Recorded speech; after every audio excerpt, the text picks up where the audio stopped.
Hello dear students.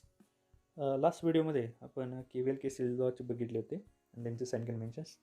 त्या बेसिसवर आपण ह्या व्हिडिओ लेक्चरमध्ये काही KVL KCL बेस्ड काही प्रॉब्लेम्स बघणार आहोत. ओके, तर काही प्रॉब्लेम्स आहेत ते टेक्स्टबुकमध्ये सॉल्व केलेले आहेत आणि काही प्रॉब्लेम्स आहेत ते आपल्या एक्सरसाइजमध्ये आहेत. Okay, so my request is की एकदा दोनदा आपण ते व्यवस्थित बघा आणि नंतर क्वेश्चन्स सगळे तुम्ही एकत्र एका नोटबुकमध्ये लिहून ते न बघता एकदा सॉल्व करण्याचा प्रयत्न करा. ओके, जर आपण हे दोनदा व्यवस्थित व्हिडिओ बघितला आणि तिसऱ्या वेळी न बघता आपण जर हे सोडवले, डेफिनेटली तुम्हाला ते समजून जातील, तसेच पाठवून जातील. Right, so let start. So इथे फर्स्ट प्रॉब्लेम बुकमध्ये आहे ते तुम्हाला दिसत असेल. हा एक सोडवून बघायचा आहे आपण. त्यानंतर इथे पण KVL KCL बेसवर 9.2 आणि 9.3 हे तुम्हाला बुकमध्ये सोडवले आहेत, ते सुद्धा आपण सोडून बघायचे आहेत. आज फक्त ह्या व्हिडिओमध्ये KVL आणि KCL बेसचे जे प्रॉब्लेम जे असणार ते आपण बघायचे आहेत. Okay, so this is our first problem. Okay, आपण स्टेप बाय स्टेप सगळे बघत जाऊया. या ठिकाणी विचारलं आहे, figure shows current in A part of electrical circuit full stop, find the current x. Okay, या ठिकाणी काय विचारलं आहे, करंटच्या बाबतीत विचारलं आहे. आणि KVL KCL मधलं KCL जो लॉ आहे तो करंट बेस आहे, KVL जो आहे तो लूप बेस आहे. ह्या ठिकाणी ह्या सर्किट डायग्राममध्ये कुठेही लूप नाही आहे. सो हा टोटली जो काय तो KCL बेस्ड प्रॉब्लेम आहे. राईट, आणि KCL बेस्ड प्रॉब्लेममध्ये समेशन I इक्वल टू 0 आणि समेशन I काय आहे. Okay, summation I is nothing but the incoming current आपण पॉझिटिव्ह घ्यायचे आहेत आणि आउटगोईंग करंट निगेटिव्ह घ्यायचे आहेत ॲट एनी जंक्शन पॉईंट, आणि त्या ठिकाणचे अननोन व्हॅल्यूज आपल्याला फाइंड आउट करायचे आहेत. राईट, तेच आहे.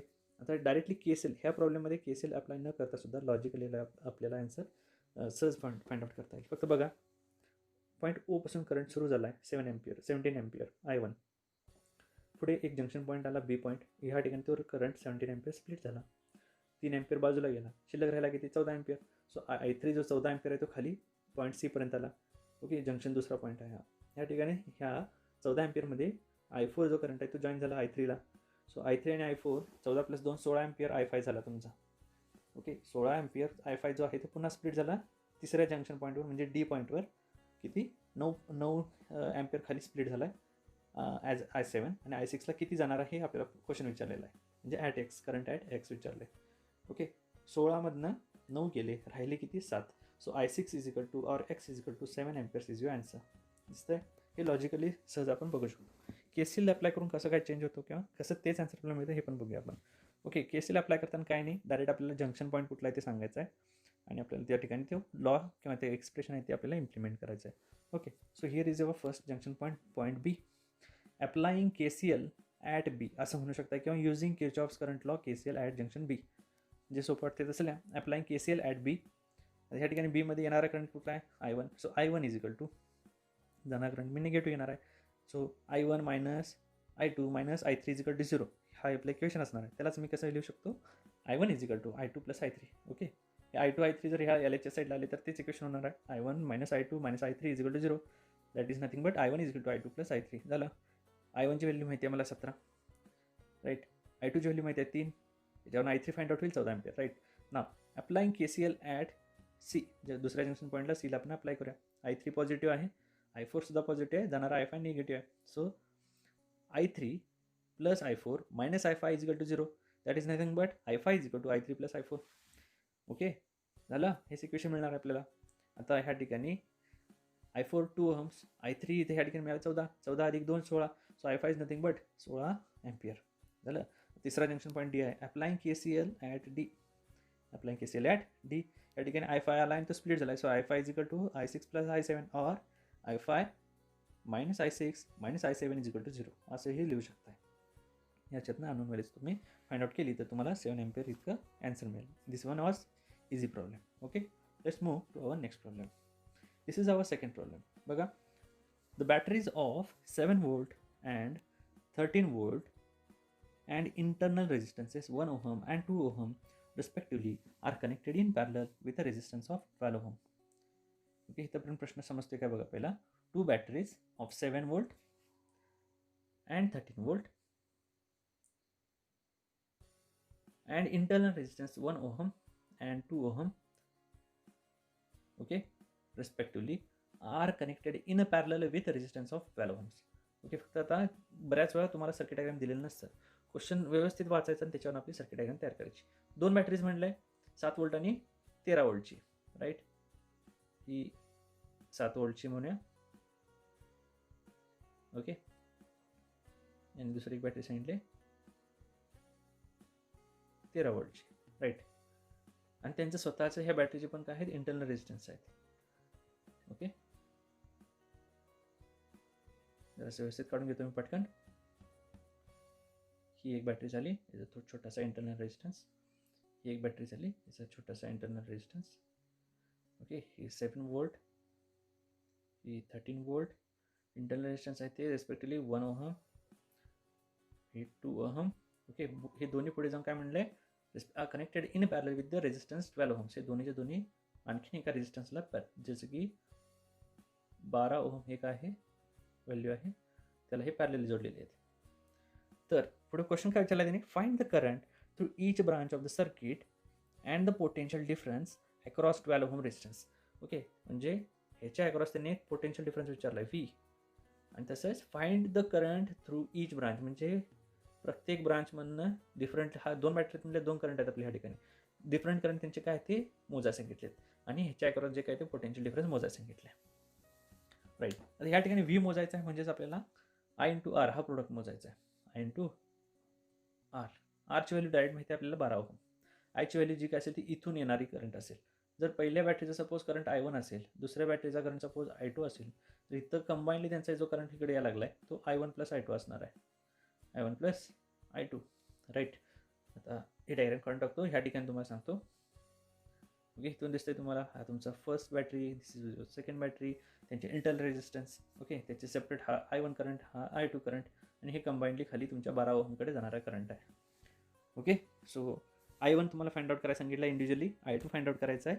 तसंच या 12 ओहम जो आहे, ओके, ह्याच्या across potential difference V, that is nothing but I into R. ह्या ठिकाणी I काय आहे तुमचा, I is nothing but I1 plus I2. I1 I2 तुम्ही फाइंड आउट केले इंडिव्हिज्युअली, तर हा I तुमचा खालचा इथं तयार होईल, आणि त्याचा product with R, R is nothing but 12 ohms. हे झालं की तुमचे 3 आन्सर मिळतील. झालं. आता हे कधी मिळणार आहे सगळं तुम्हाला, KCL अप्लाय केल्यावर काय KVL अप्लाय केल्यावर, बिकॉज इथं लूप आहेत सगळे, आणि आपल्याला व्होल्टेज फाइंड आउट करायचं आहे, राईट. सो ह्या ठिकाणी तुम्हाला 2 लूप्स दिसतात का बघा, ओके. हा एक तुमचा फर्स्ट लूप आहे, राईट, ज्याच्यात की एक बॅटरी आहे आणि तुमचं जे काही सर्किट आहे ते, आणि हा तुमचा सेकंड लूप आहे, ओके. ह्याच्यात पण एक बॅटरी आणि तुमचं जे काही सर्किटचं एक रेजिस्टर आहे ते, राईट. हे 2 लूप तुम्ही सेपरेटली कन्सिडर करायचे, आणि तुमचा KVL जो आहे तो अप्लाय करायचा, that is summation V plus summation E is equal to 0, okay. Summation V तुमचा KVL काय सांगतो, summation V plus summation E equal to 0, हा तुमचा KVL सांगतो, that is nothing but summation IR plus summation E equal to 0. हे तुमचा KVL आहे, राईट. झालं. आता प्रत्येक लूप कन्सिडर करा, आणि हे जे काही एक्सप्रेशन आहे त्याच्यावर इम्प्लिमेंट केले की आपल्याला 2 एक्सप्रेशन मिळतील. 2 एक्सप्रेशन इंडिव्हिज्युअली सॉल्व केले आपण, तर आपल्याला अननोन व्हॅल्यूज फाइंड आउट करता येतील, ओके. सो पहिला तुम्हाला सांगितलं आहे कुठला लूप आहे आपला, first loop is this one. या ठिकाणी बघा, applying KVL, okay. Applying KVL म्हणजेच काय, किर्चॉफ सेकंड लॉ, ओके. मी KVL म्हणेन त्याला, Kirchhoff voltage law. Applying KVL in the loop AEFBA, AEFBA, लक्षात येते का बघा, AEFB आणि A पुन्हा ॲज इट इज, ओके. ह्या ठिकाणी अप्लाय करायचं आहे, तर आपल्याला काय फाइंड आउट करायचं आहे, summation E plus summation IR equal to 0, हे तुमचं KVL आहे. तर ह्या लूपमध्ये हा अप्लाय करा. तर पहिला बॅटरी आली सपोज समेशन E, करंटच्या डायरेक्शनमध्येच तुमचं लूप आहे का, आहे. So battery is positive, E तुमचा पॉझिटिव्ह आहे. जेव्हा E पॉझिटिव्ह असते तेव्हा IR हा निगेटिव्ह असते, हे मी तुम्हाला सांगितलेलं आहे, okay. So 7 plus, okay, 7 plus. आता IR काढायचं आपल्याला पुढे, दुसरा कॉम्पोनंट कुठला आला नंतर, हा पहिला कॉम्पोनंट आला बघा. त्याच्यानंतर पहिला कॉम्पोनंट बॅटरी होती, सो 7 पॉझिटिव्ह घेतलं, लूपच्या डायरेक्शनमध्ये करंट आहे म्हणून, राईट. 7 प्लस, नंतर इथे जो जाणारा करंट आहे 7 ओहममधनं जाणार आहे, सो निगेटिव्ह घ्यायला लागेल, सो मायनस घेतो मी, minus 12 times I1 plus I2, minus 12 times I1 plus I2, okay. त्याच्यानंतर तिसरा कॉम्पोनंट इथे एक दिसतो का बघा तुम्हाला, बॅटरीच्या शेजारी 1 ओहमचा, राईट, तो पण आहे ना त्या लूपमध्ये. So again minus I into IR हा प्रोडक्ट आहे, आरचं व्हॅल्यू 1 आहे, आणि आय माहीत नाही आपल्याला, इथं आय आपण कन्सिडर केला I1 पहिल्या लूपमध्ये. सो -1 I1 -1 I1 अशा प्रकारे तुमचं जे काय आहे ते हे पहिलं इक्वेशन तयार झालं. हे जे पहिलं इक्वेशन जे आहे ते ॲज इट इज ठेवा, लगेच त्याला सॉल्व्ह करू नका. ओके, म्हणजे 12 times I1 -12 times I2. So -I1 हे आहेत आणि -12 I1 हे ॲड करून 13 I1 असे हे वगैरे सॉल्व्ह करू नका. आपण सेकंड इक्वेशन काय ते बघूया. त्याचे टर्म्स पण असे काही स्प्लिटिंग असले तर डायरेक्टली सबट्रॅक्शन करून आपल्याला ते काढून टाकता येतील. ओके, सो नाव पहिला जो आपण इथं लूप कन्सिडर केला त्यानंतर हा दुसरा लूप कन्सिडर करायचा आपल्याला. Applying KVL in second loop. Second loop दिसते का बघा तुम्हाला व्यवस्थित. CEFDC. ओके, ह्या लूपमध्ये करंट जो वाहतोय तो I2 असेल आणि थोड्याशा ब्रांचमध्ये कंबाईन I1 + I2 पण असणार आहे. Okay, starting from cell 13 -12 times I1 + I2 -2 times I2. Okay, 13 -12 times I1 + I2 -2 times I2 = 0. हे आपलं इक्वेशन आलं बघा. लक्षात आलं का बघा. पहिला कॉम्पोनंट, दुसरा कॉम्पोनंट, तिसरा कॉम्पोनंट असे इथं आपण व्हॅल्यूज यूज केले. पहिला कॉम्पोनंट EMF E करंटच्या डायरेक्शनला आम्हाला तो पॉझिटिव्ह येणार 13. ओके, ह्या ठिकाणी दिसतं तुम्हाला. नंतर मायनस येणार फक्त IR. E जर पॉझिटिव्ह असेल तर IR निगेटिव्ह असणार आहे, because it is against the direction of. Okay, ज्या डायरेक्शनच्या करंटला असेल तर तुमचा पोटेन्शियल डिफरन्स निगेटिव्ह घ्यायचा आहे, माहिती आहे तुम्हाला, लॉमध्ये सांगितलेलं आहे, राईट. सो हे तुमचा -12 टाइम्स I1 + I2. पुन्हा सेम इथं पण आहे, तो एक रेजिस्टर आहे तिथं 1 ओहमचा. I आपला काय आहे I2 आहे त्या ठिकाणी. So -IR. ओके, R किती आहे 2. So -2 times I2. हे झालं इक्वेशन दुसरा, राईट. सो हे इक्वेशन इंडिव्हिज्युअली तुम्ही आता सॉल्व्ह करू शकताय दोन. ह्या ठिकाणी दोघांच्या ठिकाणी 12 गुणिले I1 + I2 जे आहे ते तुम्ही सबट्रॅक्ट करू शकताय. Solving equation 1 and 2 you get I1 = 2 times I2 -6. Okay, व्यवस्थित बघा, काही कॉम्प्लिकेटेड सर्किट नाही आहे, सिम्पल आहे. Okay, if you see clearly what is given, subtract केले तर आपल्याला असं मिळेल 12 times I1 + I2 -12 times I1 + I2. हे सबट्रॅक्ट केले तर हे दोन टर्म जातील. राहिलं काय शिल्लक, 2 टाइम्स I2 -I1 = 13 - 7.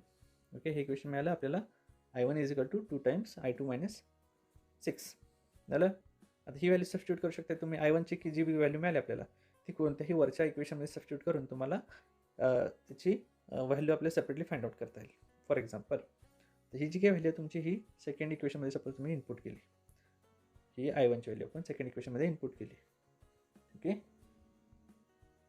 ही याच्यामध्ये इनपुट करायची आपल्याला, राईट. सो 12 टाइम्स I1 ची व्हॅल्यू किती आहे 2I2 -6 ते इनपुट करा, plus I2 plus 2 times I2 = 13, right. फक्त आता आपल्याला सॉल्व्ह करायचं आहे. आतलं ब्रॅकेट पहिला सोडून घ्या. Twice I2 plus I2 = 3I2, right. 12 3 = 36. Okay, 36 I2 आणि हा बाहेरचा 2I2. 36 I2 plus 2I2 38 I2. Okay, 38 I2 आणि इथं 6 आहे, ह्याचं गुणिले 12 करायचं आहे. 12 6 = 72. 12 6 = 72 -72 असणार आहे. हा -72 जर इकडे ट्रान्सफर झाला प्लस 72 होणार, प्लस 13 केला की आपल्याला मिळणार 85. ओके, सो आपल्याला एक इक्वेशन मिळेल, ते असेल काय असेल बघा. ओके, व्यवस्थित लिहिता येते का चेक करूया आपण. आपल्याला मिळणार एक इक्वेशन असेल ते 38 I2 = 85. 38 I2 = 85. So I2 = 85/38. So you will get I2 = 2.237 ampere. ही जी काय I2 ची व्हॅल्यू आपल्याला ती 2.237 amperes मिळाली, राईट. आता फक्त ही व्हॅल्यू तुम्हाला इथे सबस्टिट्यूट करा ह्या इक्वेशनमध्ये, जे तुम्हाला I1 सुद्धा मिळून जाईल. Okay, after substituting you will get the value of I1 as -1.526 ampere. Okay, झालं. आणि या ठिकाणी आयची व्हॅल्यू मिळेल आपल्याला. I1 माहिती आहे, I2 माहिती आहे. सो I = I1 + I2 जी काही व्हॅल्यू आहे ती इतकी आहे, राईट. हा व्हॅल्यू मिळाली की आपल्याला इथलं पोटेन्शियल डिफरन्स फाइंड आउट करता येईल, because it is IR. I का आहे I1 + I2. R का आहे 12 ओहम, राईट. R हे 12 ओहम आहे. झालं. So we get the potential difference across 12 ohm resistance is V = IR = 0.711 × 12 = 8.532. Maybe तुम्हाला कंप्लीट क्वेश्चन समजलेला आहे असं गृहीत धरतो आणि we will move on to next problem. Here for the given network find the current through 4 ohm and 3 ohm respectively assume that the cells have negligible internal resistance. Okay, आता या ठिकाणी तुम्हाला सर्किट डायग्राम पहिल्यापासून दिलेला आहे. Okay, so question आणखीन एकदा समजून घ्या व्यवस्थित. फॉर द गिवन नेटवर्क, म्हणजे गिवन नेटवर्क म्हणजे सर्किट डायग्राम दिलेली आहे. Find the current through 4 ohm and 3 ohm, म्हणजे 2 रेजिस्टर दाखवले त्याच्यातला करंट तुम्हाला मोजायचा आहे. Assume that the cells have negligible internal resistance, या सेलचा इंटरनल रेजिस्टन्स 0 आहे समजावून सांगितलेला आहे. ओके, तर आपल्याला दिसतं ह्या प्रॉब्लेममध्ये इथे एक सेल आहे, इथे एक सेल आहे, म्हणजे 2 लूप्स आपल्याला व्यवस्थित दिसायला लागलेत. आणि आपल्याला करंट फाइंड करायचं आहे, ह्या आणि ह्या रेजिस्टरमधला फाइंड आउट करायचं आहे. ओके, I3 आणि I2 आपल्याला मोजायचे आहे. ओके, तर लूप्स जेवढे दिसतील तेवढे आपल्याला इक्वेशन मिळतील. मग सांगितले आपण पहिला आपण एक एक लूप कन्सिडर करूया आणि आपण इक्वेशन फॉर्म करूया. ओके, आणि या ठिकाणी आपल्याला KCL सुद्धा अप्लाय करता येतील. त्याचा यूज करून जेव्हा लूपमधले काही इक्वेशन्स आपल्याला कॉम्प्लिकेटेड असतात त्या KCLचा फॉर्म झालेले इक्वेशन्स आपल्याला त्यात सबस्टिट्यूट केले की इक्वेशन आपल्याला रिझॉल्व्ह करायला मदत होईल. ओके, तर जंक्शन पॉईंट किती आहेत ह्या सगळ्या फिगरमध्ये? Totally there are 2 junction points where this is one junction point F and this is another junction point C. या ठिकाणी करंट तुमचा आहे तो स्प्लिटिंग होतं. ओके, जे तुमचा E1 करंट आहे या ठिकाणचा आणि या ठिकाणचा 5 व्होल्टचा जो काही करंट आहे तिथला येणारा तो ह्या 2 बॅटरीजमधला येणारा करंट हा स्प्लिट होतो. Okay, so let's start. बघा, applying KCL at F, applying KCL at F, I1 is equal to minus I3 minus I2. I1 is equal to I3 minus I2, or we can also write I1 plus I2 is equal to I3. Junction point Fच्या ठिकाणी मी बोलतोय, येणारा current जर positive धरला तर आपल्याला हे इक्वेशन मिळेल. I1 plus I2 is equal to I3. I1 plus I2 is equal to I3. Okay, now again applying KVL. आता इथे KVL अप्लाय करूया आपण. In the loop EFCDE. Okay, EFCDE हा तुमचा EFCDE हा तुमचा लूप झाला. Okay, this one is your loop. असं राईट. या लूपमध्ये बघा बॅटरीपासून सुरुवात करूया आपण आणि आपण अलॉंग दिस डायरेक्शन जातोय. ओके, सो लूप ट्रेस करायचं आपण डायरेक्शन निवडली अशी क्लॉकवाईज. आता एकदा EMF E जर पॉझिटिव्ह घेतला तर IRच्या व्हॅल्यूज आपल्याला काय नाही निगेटिव्ह. EMF व्हॅल्यू जर आपण ही क्लॉकवाईज डायरेक्शन निवडली असती तर EMF E ची व्हॅल्यू आपल्याला निगेटिव्ह घ्यावी लागली असती आणि IRच्या व्हॅल्यूज आपल्याला पॉझिटिव्ह घ्यावं लागले असतं. ओके, बट आपण क्लॉकवाईज डायरेक्शन घेतो ह्या साईडची. सो EMF हा तुमचा पॉझिटिव्ह असेल आणि IR व्हॅल्यूज तुमच्या निगेटिव्ह असतील. राईट. ओके, तर आता बघा 10 मायनस. ओके, ह्या ठिकाणी तर मायनस येईल की प्लस येईल बघा. 10 नंतर इथला IR मोजायचं आपल्याला. ओके, IR का मोजायला आपण? आपलं इक्वेशन काय असतं? Summation E summation IR equal to 0. Right. Summation E ची व्हॅल्यू एकच होती, EMFची किती व्हॅल्यू एकच. त्यानंतर दुसरा कॉम्पोनंट कुठला? रेजिस्टरला. रेजिस्टरच्या ठिकाणी काय मोजतो आपण? Potential difference. राईट, तिथं EMF E3 मोजू शकत नाही, V मोजणार आपण. मग तिथलं V कसं मोजणार आपण? त्या ठिकाणचा R घ्यायचा आणि I त्याच्यातून फ्लो होतो तो I लिहायचा. झालं. So summation R. So 10 minus IR लिहायच्या ठिकाणी करंटच्या डायरेक्शनमध्ये आहे का हा जो I फ्लो होतोय 3 ओहमच्या मधनं तो करंट लूपच्या डायरेक्शनमध्ये आहे का? नाही. It is opposite to the direction of loop. लूपची डायरेक्शन ही आहे आणि ह्या ठिकाणी जर दिसत असेल आपल्याला व्यवस्थित. ओके, तर करंटच्या लूपच्या डायरेक्शन अगदी विरुद्ध दिशेला तुमचा हा करंट फ्लो व्हायला. सो मायनस न घेता मी या ठिकाणी प्लस घेणार आहे. ओके, पोटेन्शियल डिफरन्सचा साइन कन्व्हेन्शनमध्ये तुम्ही जाऊन बघू शकताय की आपण कधी पॉझिटिव्ह घेतो आणि कधी निगेटिव्ह घेतो. अगेन्स्ट असेल तर इथं पोटेन्शियल डिफरन्सला आपण पॉझिटिव्ह घेतो, इन द डायरेक्शन असेल तर आपण निगेटिव्ह घेतो, अगेन्स्ट असेल तर पॉझिटिव्ह घेतो. राईट. सो आपलं इक्वेशन आहे 10 नंतर plus 3I2 minus 4I1 equal to 0. Okay, इथे बघा 10 plus 3I2 minus 4I1 equal to 0. Right. 10 plus 3I2 minus 4I1 equal to 0 झालं. हे इक्वेशन तुमचं पहिलं झालं. आता आणखीन एक लूप, हा जो पहिला लूप झाला त्यानंतर आपण हा लूप घ्यायचा आहे आता. Right. Considering another loop that is FABCF. FABCF आपण हा वरचा लूप घ्यायचा आहे. राईट, कारण की एक बॅटरीचा आपण मधला लूप घेतला आहे, दुसऱ्या बॅटरीचा दुसरा लूप घेतला आहे. हा एक बॅटरी झाली. ओके, ही एक लूप आणि हा एक लूप. तर मगाचा लूप झाल्यानंतर हा लूप होता. राईट. FABCF आपण पुन्हा बॅटरीपासून सुरुवात करूया. So 5 plus in the direction current चालला आहे, सो IR हा निगेटिव्ह येणार. Minus 5 minus 3I2 minus 4I3 equal to 0. हे इक्वेशन असेल आपलं. बघा 5 minus 3I2 minus 4I3 equal to 0 झालं. ह्याच्यापासून एक इक्वेशन मिळेल आपल्याला. आतापर्यंत किती इक्वेशन मिळाले? अप्लाइंग KCL एक इक्वेशन मिळालं. ओके, नंतर अप्लाइंग KVL 2 इक्वेशन मिळाले. आता फक्त हे एकमेकात सबस्टिट्यूट करून आपण व्हॅल्यूज काहीतरी फाइंड आउट करू शकतो. Okay, from equation 1 and 2. From equation 1 and 2 बघा ह्या ठिकाणी इक्वेशन 1 माहिती आहे, 2 माहिती आहे आपल्याला. 1 काय सांगतं आणि 2 काय सांगतं बघा, ते सबस्टिट्यूट त्यात व्हॅल्यू झाला. Okay, you will get the answer. What is I1? I1 is nothing but equation 1 वरून what is I1? I3 minus I2. ती ह्या ठिकाणी आपण सबस्टिट्यूट केली. I1 is nothing but I3 minus I2. Okay, ह्या इक्वेशनमध्ये सबस्टिट्यूट करावं आपण. Minus 3 times I2 equal to 10 झालं. याच्यावर नाही आपल्याला आणखी इक्वेशन मिळालं, equation number 4. 4I3 minus 7I2 equal to 10 झालं. सो इक्वेशन 3 आणि 4 मध्ये आपल्याला I3 आणि I2 ह्या टर्म्समध्ये व्हॅल्यूज मिळालेले आहेत. सो 4I3 कॉमन आहे, आपल्याला काय करता येईल, तर सबस्ट्रॅक्शन वापरता येईल. 4I3 टर्म कॅन्सल होतील आणि आपल्याला जे कॅन्सल मिळेल ते I3चं I2च्या बाबतीत आपल्याला काय मिळेल, 6I2 राईट मायनस 5. 10I2 मिळतो का त्या ठिकाणी? Let's check. बघा बरोबर चेक करून आपल्याला आता इक्वेशन 3 मिळालेलं आहे. This is equation 3, this is equation 4. So from equation 3 and 4 we will get 4I3. okay, subtract. okay, yes, we will get minus 10I2 minus 5. okay,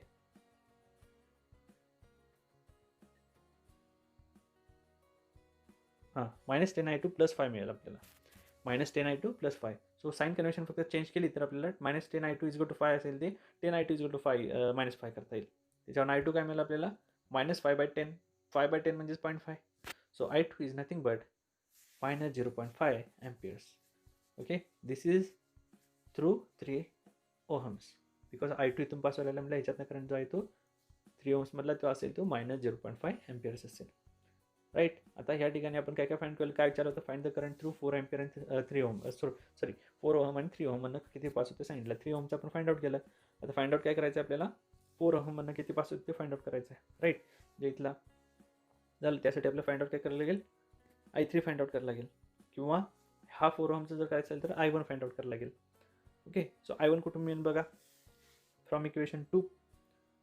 okay, because आता आपल्याला काय मिळालं, I2ची व्हॅल्यू मिळाली. ह्या इक्वेशन 2 मध्ये जर आपल्याला I2ची व्हॅल्यू सबस्टिट्यूट केली तर आपला I1 मिळू शकतो. राईट, I2ची व्हॅल्यू किती आहे, मायनस 0.5. या ठिकाणी सबस्टिट्यूट करा, you will get some answer that is 4I1 minus 3 into minus 0.5. Minus plus होईल ह्या ठिकाणी, इक्वल टू 10.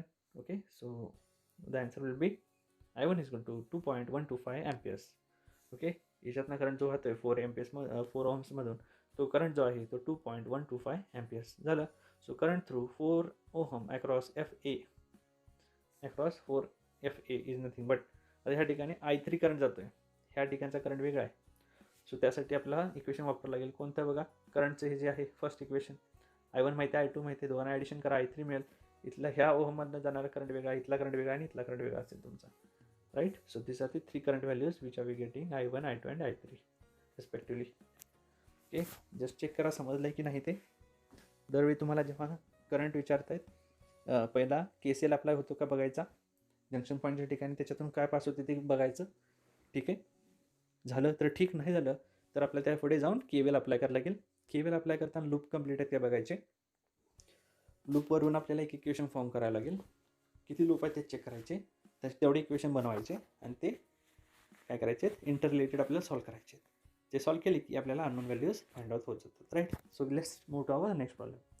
ओके, आतापर्यंत 3ऱ्या प्रॉब्लेमपर्यंत आपले टेक्स्टबुक प्रॉब्लेम होते, हे एक्सरसाइजमधले प्रॉब्लेम आहेत. Okay, this is your fourth problem. A voltmeter has a resistance of 100 ohms. A voltmeter has a resistance of 100 ohms. What will be its reading when it is connected across a cell of EMF 2 volts and internal resistance 20 ohms. Okay, आता ह्या ठिकाणी काही तुम्हाला काय दिलेलं नाही आहे, काय दिलेलं नाही आहे, काही सर्किट डायग्राम दिलेली नाही आहे, राईट. सो तुम्हाला ह्या ठिकाणी एक, okay, just wait, circuit diagram काढावे लागेल, right. So this is your circuit diagram, that is a cell of EMF 2 volt. Okay, ह्याची बॅटरी आहे ती 2 वोल्टची आहे. त्याचा इंटरनल रेजिस्टन्स किती सांगितलं, 20 ओहम्स. 20 ओहम्स झालं. पुढे जाऊन हे कशाला जोडलेलं आहे, a voltmeter has a resistance 100 ohms. हा तुमचा वोल्ट मीटर, त्याच्या अक्रॉस मोजायचा आहे. What will be its reading, म्हणजे 100 ओहमच्या पुरती तुम्हाला पोटेन्शियल डिफरन्स मोजायचे आहे when it is connected across a cell. Okay, actually इथला विचारलाय व्ही की इथला विचारलाय, एकदा आपण व्यवस्थित क्वेश्चन वाचून ठरवूया. A voltmeter has a resistance of 100 ohms. Okay, what will be its reading, म्हणजे व्होल्टेज फाइंड करायचं आहे when it is connected across a cell of EMF 2 volts and internal resistance 20 ohms. Okay okay, आता suppose तुम्हाला हे केस समजले. Volt meter has a resistance of 100 ohm. What will be its reading when it is connected across a cell of EMF 2 volts and internal resistance 20 ohms. Okay, म्हणजे असे एक EMF sale आहे, छोटासा internal resistance. Okay, आणि इथं तुमचा आहे volt meter, आणि ह्या वोल्ट मीटरला त्याचा स्वतःचा इंटरनल काय असेल तर 100 ओहमचा रेजिस्टन्स आहे स्वतःचा. आणि ही जी काही बॅटरी आहे 2 वोल्ट्स आणि त्याचं इंटरनल रेजिस्टन्स 20 ओहम्स, ह्याच्या अक्रॉस आपल्याला हा वोल्ट मीटर जोडायचा आहे आणि जे काही पोटेन्शियल डिफरन्स आहे ह्याच्या अक्रॉस ते मोजायचं आपल्याला, राईट. हा आपला क्वेश्चन आहे, राईट. आता करंट असा फ्लो आहे सपोज, आणि हा इथून इथे गेला, राईट, अशा पद्धतीने गेला. ठीक आहे. So first of all you have to write the given values. Capital R is for 100 ohms. Okay, 2 volt मीटरचा रेजिस्टन्स आहे. E2 that is बॅटरी आपली 2 volts, त्याचा internal resistance small r 20 ohms झालं. आता मोजायचं काय आपल्याला, E2 आणि स्मॉल आरच्या अक्रॉस. ओके, म्हणजे E आणि हा जो काही तुमचा स्मॉल आर आहे रेजिस्टन्स, यांच्या अक्रॉस असलेला पोटेन्शियल डिफरन्स मोजायचे आहे तुम्हाला, राईट, किंवा वोल्टेज मोजायचं आहे, right. Voltmeter has a 100 ohm resistance. What will be its reading when it is connected across. Connected across म्हणजे त्याच्या दोन टर्मिनलचाच होतो आपला अर्थ, right. Across a cell of EMF 2 volts, एक सेल आहे ज्याची 2 वोल्ट बॅटरी आहे, right. And its internal resistance is 20 ohms. Internal resistance is 20 ohms झालं. तर आपल्याला फाइंड आउट करायचं फक्त ह्याच्या अक्रॉस जे व्ही, बट व्ही म्हणजे काय, I into R. Okay, V म्हणजेच काय, इंटू आर. ह्या ठिकाणी आयची व्हॅल्यू तुम्हाला माहिती आहे का, दिसते का व्यवस्थित, नाही, राईट. बट आरची व्हॅल्यू माहिती आहे का, हो माहिती आहे. ओके, माहिती आहे किती, small R is equal to 20 ohms, capital R is equal to 100 ohms.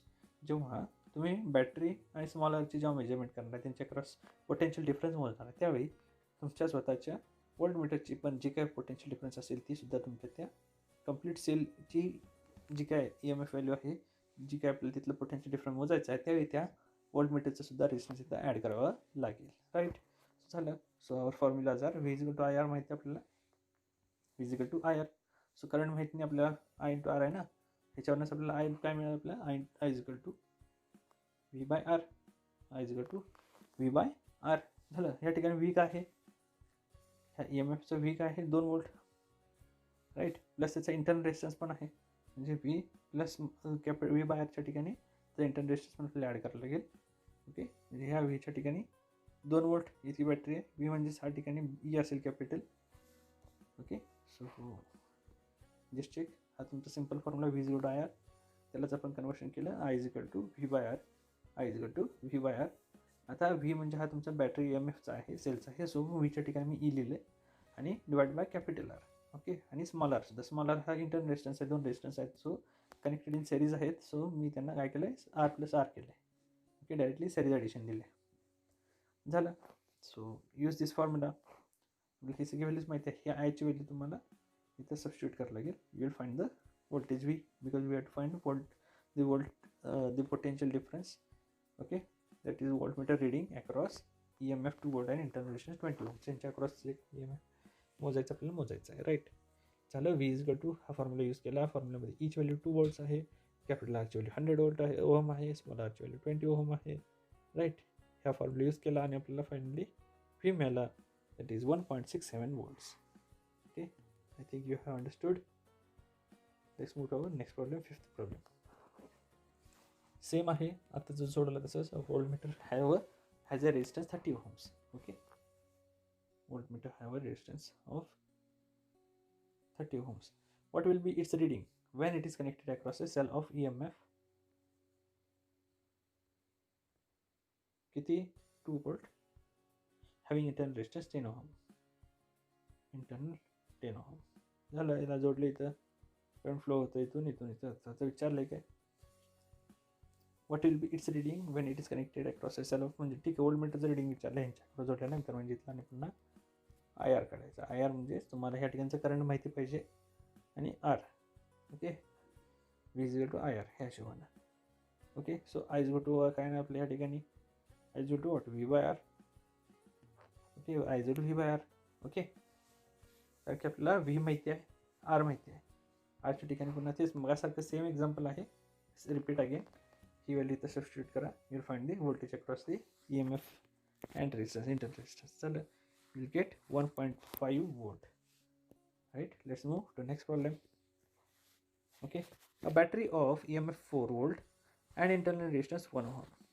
A battery of internal EMF 4 volt and internal resistance 1 ohm is connected in parallel with another battery. Okay, with another battery of EMF 1 volt and internal resistance 1 ohm. Okay, internal resistance 1 ohm. Okay, with their like poles connected together. झालं. इथे एक battery sale आहे, इथे एक सेल आहे आणि कॅसेंड आहे. दोघांची जी काही इंटरनल रेजिस्टन्स आहे 1 ohmची. ठीक आहे.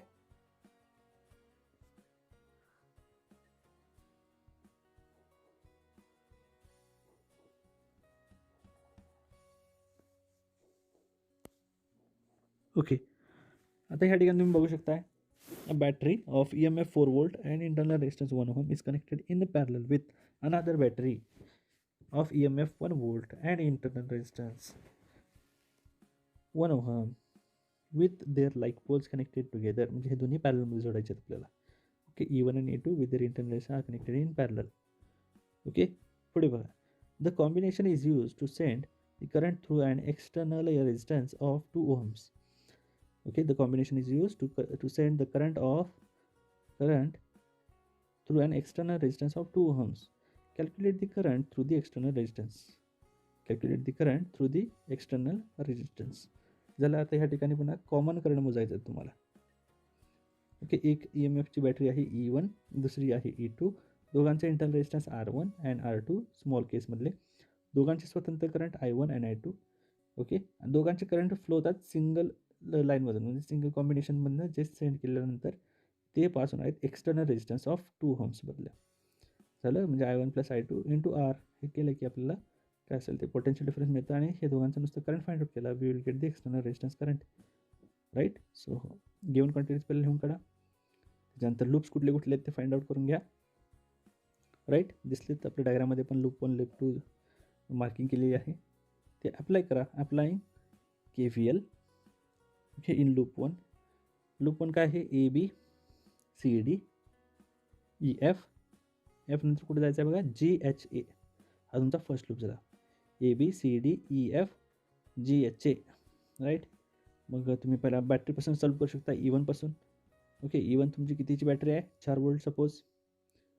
Okay, 4 volt. सो 4 मायनस आरची व्हॅल्यू किती आहे, 2 आहे. So -2 × I2 + I1.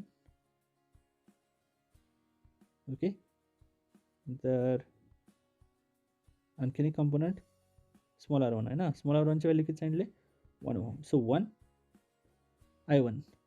Okay, -1 I1. झालं. हे इक्वेशन झालं तुमचं पहिलं, राईट. हे इक्वेशन झालं तुमचं पहिलं. झालं. तसंच similarly apply KVL law in second loop, that is FGHAKGF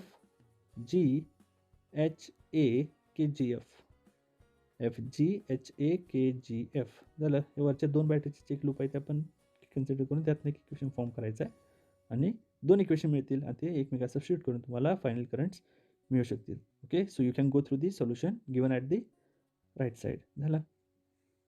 similarly you can go to the next this option. बघा ह्या ठिकाणी पण तेच केलेलं आहे. सिमिलर पॅटर्नवरचा हा एक्झाम्पल आहे. Okay, first of all you have to understand the question twice times. 2 वेळा वाचा, अंडरस्टँड करा, सर्किट डायग्राम चेक करा, 2 लूप्स फाइंड आउट करा, 2 लूपचे 2 इक्वेशन्स फॉर्म करा, 2 इक्वेशन फॉर्म झाले की ते सॉल्व करा, you will get the final answer, right. So this is how the current through external resistors, right. This is your last example of this today's video. A set of 3 coils having a resistance 10 ohm, 12 ohm आणि 15 ohm are connected in parallel. Okay, 3 coil आहेत. Okay, तिन्ही parallel जोडमध्ये जोडलेले आहेत. Okay, खाली डायग्राममध्ये आपल्याला दिसायला हे 3 रेजिस्टन्सेस आहेत. ओके, जे की पॅरलमध्ये जोडलेले आहेत. ओके, 10, 12 आणि 15. पुढे बघा, this combination is connected in series combination of 3 coils of the same resistances. म्हणजे हे काय जे आपण 3 जोडलेले आहेत 10, 12, 15 पॅरलमध्ये, हेच रेजिस्टन्स आपलं सिरीजमध्ये पण जोडायचे आहेत 10, 12 आणि 15. Okay, calculate the total resistance and the current through the circuit. ह्या टोटल सर्किटचे टोटल रेजिस्टन्स मोजायचं आणि ह्याच्यातनं फ्लो होणारा करंट मोजायचा आहे. Okay, if the battery of the EMF is 4.V is use for drawing the current, right. याच्यानं battery जी जोडली ती आपण 4.1 वोल्टची जोडलेली आहे. झालं. आता प्रथम काय करूया आपण, टोटल रेजिस्टन्स काय आहे ते मोजून काढूया, राईट. त्याच्यानंतर आपण करंट I सुद्धा मोजून काढू शकतो. पॅरलल कॉम्बिनेशनमध्ये इक्विव्हॅलेंट रेजिस्टन्सचा काय फॉर्म्युला आहे, 1/RP is equal to 1/R1 plus 1/R2 आणि so same. So 1/R dash म्हणूया आपण पाहिजे तर is equal to 1/R1, 1/R2, 1/R3.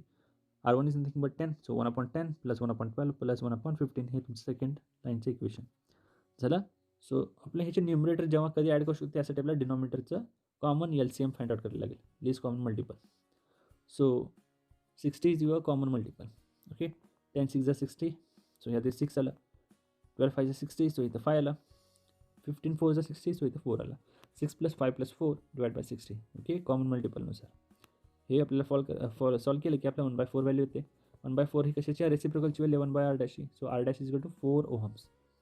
खालच्या लाईनला आहे R dash is equal to, okay, R dash is equal to 4 ohms. ठीक आहे.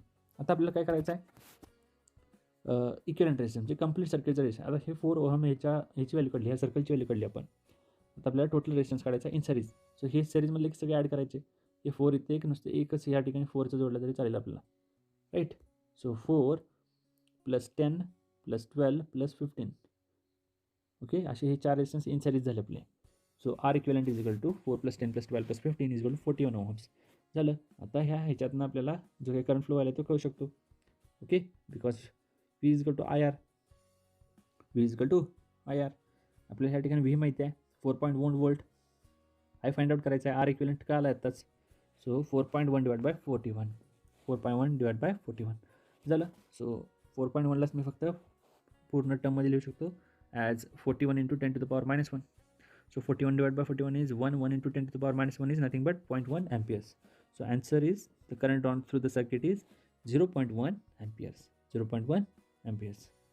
Okay. So एकदा दोनदा तुम्ही हे प्रॉब्लेम चेक करा. You will find the correct method to solve the examples. Okay. So students, please do watch these videos 2 to 3 times to revise and recall the concepts. Okay.